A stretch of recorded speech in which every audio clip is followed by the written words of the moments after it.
last week I saw an article in the New York Times about Elon Musk, and he was saying that in the book A Hitchhiker's Guide to the Galaxy, there's three rules. And the first rule is don't panic. And the third rule is safety third.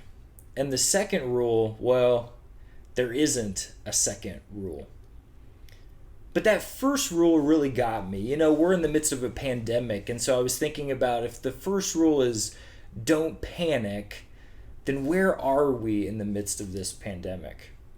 If it's don't panic, then that means that maybe the other things that were really difficult don't happen anymore. But that's just not true. I mean, in the midst of a pandemic, people still pass away.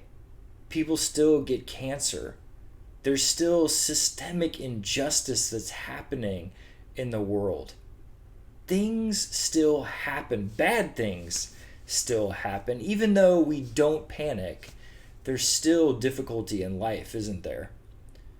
Now, Christianity has to give us something. It has to have something for us to lean on. I have some friends who aren't Christian, and sometimes they tell me all the things that are associated with Christianity, and it makes me feel like, Christianity has to be something different from the way that they're associating it with all of those really bad things. And so if Christianity is anything, if Christians are any different than the world, I think that Christians have to hope. They have to be a hopeful people. Now, my friend AJ, he was telling me that he saw this quote recently from Pauli Murray, Pauli Murray was this activist, lawyer, Episcopal priest from Durham, North Carolina. And she's like a legend in Durham, North Carolina. And she said this about hope. She said, hope is a song in a weary throat.